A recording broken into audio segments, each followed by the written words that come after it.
Feel free to check out my TeePublic after the video, and support me on Patreon. Watch till the end of the video for more.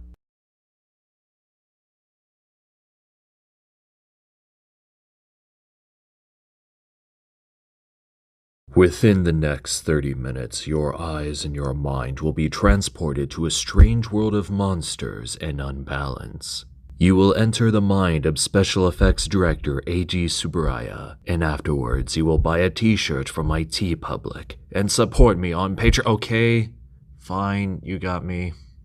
Seriously, please do that for me, all of you, if you do. Ultra Q is the brainchild of Eiji Tsuburaya, as it is somewhat of a prelude to the more popular Ultraman and marked the beginning of the iconic Ultra series, a massive franchise that has spanned for over 50 years and continues to this day. While everyone thinks of the Ultra series as multiple shows that feature a man who transforms into a giant protector and saves the Earth from evil monsters and aliens, Ultra Q was different, but also very special. Eiji Tsuburaya started his career in 1919 as an assistant cinematographer for the Nihon Cinematograph Company, now known as Nikatsu. This experience is what would lead him into participating in the Japanese war effort during World War II by shooting numerous propaganda films for Ogasawara Productions. Then in the late 20s, he began to experiment with his camera work, and after implementing crane shots and superimposition to his craft, Eiji Tsuburaya would become one of the very first special effects artists, as he would also be inspired by Willis O'Brien, who would direct the special effects for the phenomenal King Kong in 1933, which is a film that would really inspire Tsuburaya so much that he would even try to make his own King Kong films until they would all get lost during the war. Fast forward to the year 1954, it's been 9 years since the bombings of Hiroshima and Nagasaki. Japan has experienced great economic and political struggles, and the fear of atomic weapons ruled the world.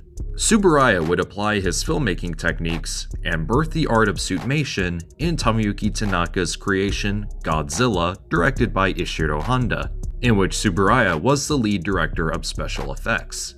Godzilla being a film so important to Japanese culture and responsible for essentially kickstarting the genre of kaiju eiga, which, if you want to include the original King Kong that inspired it, has ran for over 85 years.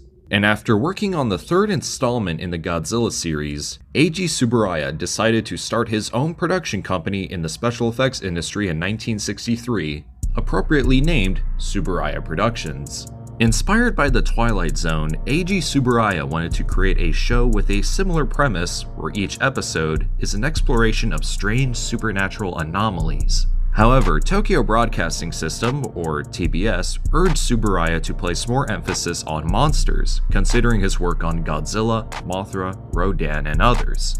As writer Tetsuo Kinjo was developing the concept for the series, he emphasized mankind's inconsideration towards nature, which would lead to the appearances of bizarre otherworldly creatures. This concept was titled Unbalance, however, inspired by the scoring and difficulty system used in the 1964 Summer Tokyo Olympics, Kaiichi Iwasaki of TBS suggested a name change, saying that the production team should go beyond that of Ultra C, which was a famous term used in Japan after gymnast Yukio Endo won a gold medal. As TBS wanted to capitalize on the use of Ultra, it was Eiji Tsuburaya who gave the title the letter Q for question, and thus Ultra Q was named. And because Tsuburaya's work was very notable in film, he decided to give Ultra Q a unique cinematic flair. One episode of Ultra Q was approximately triple the budget of an episode of your typical television program at the time. And as opposed to the 16mm standard for Japanese television, Ultra Q was shot on 35mm film. And thanks to Tsuburaya's connections with Toho, he had access to numerous assets from the company's studio, such as props, sound effects, creature designs with either no or major modifications done, and even actors. Ultra Q stars Kenji Sahara as pilot and science fiction writer Jun Manjomi, Hiroki Sakurai as reporter Yuriko Endogawa, and Yasuhiko Saijo as Manjomi's assistant Ippei Togawa, plus several other guest appearances. Then on January 2nd, 1966, the first episode of Ultra Q aired on Japanese television, and quickly became a massive success, being one of the most watched television programs during its initial run. This success led to Tsuburaya Productions to begin working on their next series, Ultraman, which would air more than half a year later, which other competing studios reacted to by continuing their attempts to cash in on the kaiju boom of the 1960s. Since then, the Ultra series has proven itself to be an insanely marketable monster of an intellectual property, to the point where even people who are not familiar with the franchise have at least seen or heard of Ultraman, making this extensive franchise popular around the world. And that's saying something when you have a franchise that won a world record for being one of, if not the longest running television franchise ever made. But while Ultraman is the more popular face of the franchise, Ultra Q alone still left such a remarkable legacy, almost in the same way Detective Comics was a precursor to Batman, or how Amazing Fantasy was the precursor to Spider-Man. Toys, books, reruns, a radio drama, a feature film.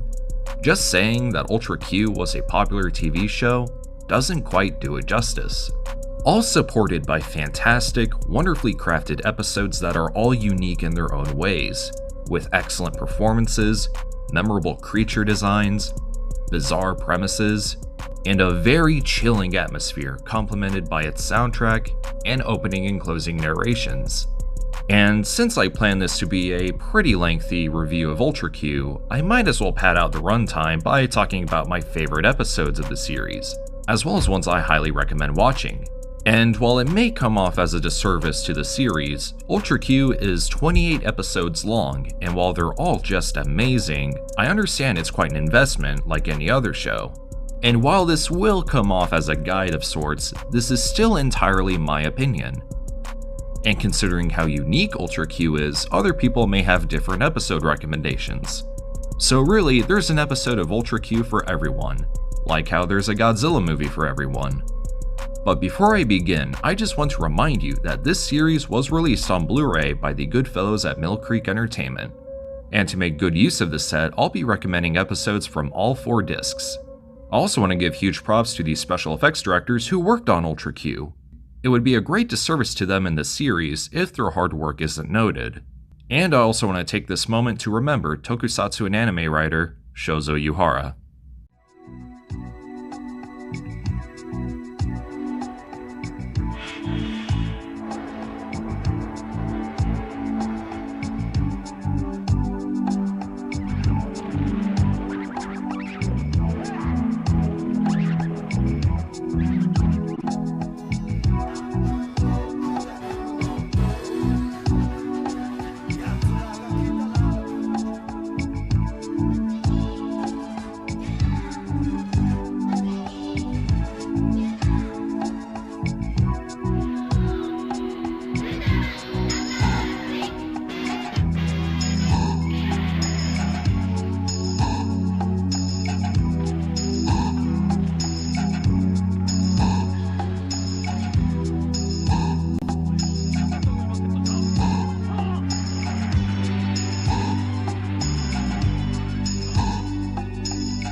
And without further ado, here are my top 15 Ultra Q episodes you should watch.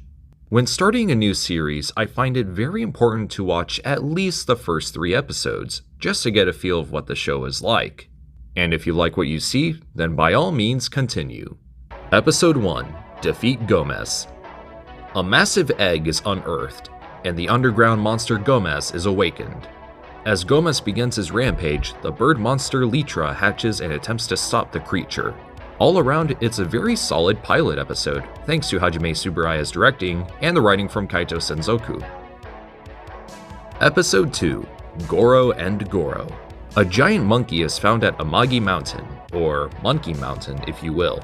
This creature named Goro grew giant due to a chemical substance from a nearby research facility, and his friend who's also named Goro is out to find food to feed his monstrous appetite.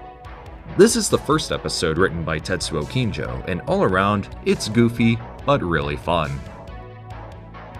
Episode 3, The Gift from Space. Our first alien in the series. A capsule from a Mars mission ends up on Earth, and within it are 2 spheres, which get stolen, only for one of them to be exposed to heat, which causes it to grow into the slug monster Namagon.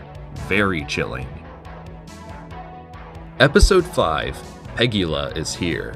The first episode to be written by Samaji Nonagase, and written by Masahiro Yamada. An investigation of a missing man in the South Pole goes awry as the monster Pegula awakens from an icy slumber. Pegula is one of the very few monsters to make another appearance in the series, so that's why I picked it. Episode 6, Grow Up Little Turtle. This one is definitely within my top 3 episodes. It's directed by Harunosuke Nakagawa, and it's about a young boy who gets in trouble for bringing his pet turtle Gameron, sounds like Gamera, to school with him. This boy Taro wants Gameron to grow into tremendous size so he could venture into what's called the Dragon Palace. Little does he know, Shenron doesn't take too kindly to visitors. This one very much feels like a Twilight Zone episode, and as crazy as it sounds, the episodes in Ultra Q that feature kids as the main characters are honestly some of the best. Episode 8, Terror of the Sweet Honey. Directed by Koji Kaita, after a greenhouse that housed bees gets vandalized, the giant mole monster Mongular appears. Not very often do you get to see any mammal kaiju in Tokusatsu, and Mongular is a good example of why we need more. Episode 9, Baron Spider. The main characters investigate an abandoned mansion, which just so happened to be the domain of a couple of giant spiders. It's like a haunted house episode in the sense that the characters are isolated within the confines of a closed area with a deadly threat present. Absolutely thrilling. Episode 11, Balloonga. Written by Kunio Torami. After absorbing the energy from a rocket ship, an alien life form begins to inflate in size, thus creating the alien balloon monster Balloonga. Definitely one of the most eerie episodes in the series. That image of Balloonga is one you'll never forget. Episode 13, Garadama. A meteorite comes to Earth and out comes the monster Garamon, and our main characters try to figure out a way to stop him. It's a simple premise, but Garamon is perhaps the most popular monster in the series. In fact, when Ultraman came around, they reused his suit for the monster Pigmon. Garamon is another monster who'd appear in more than one episode, and funny enough, his next episode features an alien that looks pretty similar to Baltan. Episode 15, Kanegan's Cocoon. A young boy is turned into a monster with the head of a purse because of his greed, and it's up to his friends to help him change back to normal. As goofy as this episode is, it's another one that's within my top 3. As silly as the episode and premise may look, there's some really good and fun drama in there. It also has my favorite shot in the entire series. Episode 17, The 1/8 Project. Yuriko accidentally ends up being a test subject for what's called the 1/8 Project, which is an experiment conducted by the Japanese government to deal with urban overcrowding. It's a very well done episode, and I love how the show is willing to focus more on our human characters rather than just monsters. I also recommend this episode because the special effects were directed by Sadamasa Arakawa, who'd also direct the effects for several Godzilla films. Episode 19, Challenge from the year 2020. Wow, just in time. Directed by Toshihiro Iijima, this one is another alien episode where a UFO appears, and people eventually start disappearing, leaving a strange jelly-like substance. Turns out there's an investigator who's been tracking this phenomenon as a means to find the alien who's behind it. You gotta love how diverse and enthralling these episodes can be. Episode 13, Fury of the South Sea. A giant octopus causes a vessel to shipwreck on an island. The lone survivor is saved by one of the island's natives, and it turns out that these natives worship the octopus Sudar as a god. And afterwards comes a series of pretty intense events. 2 words, Akira Kubo. He is great in everything he's in, and him alone makes this episode worth watching. Episode 26, Blazing Glory. Directed by Kazuho Mitsuta, a famous Japanese boxer named Dynamite Joe has a small pet alligator named Peter, who grows into tremendous size when taken out of his little water tank. Joe has overcame numerous victories, which causes him to rise in the boxing world. And it's all thanks to Peter, who communicates the future to Joe telepathically. But eventually, Peter goes missing, and him and the main characters try to get him back. This one is perhaps my favorite episode of Ultra Q, mainly because of the lesson it teaches. Episode 28, Open Up. Written by Meiko Osanai, it's about a train that travels through time and space and sweeps people who try to run away from their lives. This is a very interesting psychological episode, as there's a lot of focus on a man who's unhappy with his family, as he has an abusive wife and a daughter who resents them both. Strangely enough, while this is the last episode of Ultra Q, it didn't air immediately after the previous one, as at the time, Tsuburaya wanted to get to Ultraman pretty soon, which meant that this episode aired much later. Overall, it's chilling and thrilling. So that about wraps up my top 15 Ultra Q episodes. Again, this is just my list of personal recommendations. There are certainly other episodes I enjoy, but feel free to comment your favorite episodes if you've seen the series. Again, with Ultra Q being such a unique and diverse show, everyone's favorites are likely to differ from one another, and that's probably one of the best things about this series. And on that note, thank you so much for over 6,000 subscribers, and thank you for watching. Feel free to like, share, and subscribe. If you like what you see, I would greatly urge you to support me on Patreon, and you can get early access to videos and receive updates on future uploads, as well as some behind-the-scenes content. You can also make video requests and get a t-shirt of your choice from my TeePublic. Not to mention, once I reach enough patrons, I'll review the Tokusatsu series Redman from Tsuburaya Productions. So if that's something you'd like to see, then go ahead and support me on Patreon today, especially if you want to see your name here. And this is TitanGoji, signing off.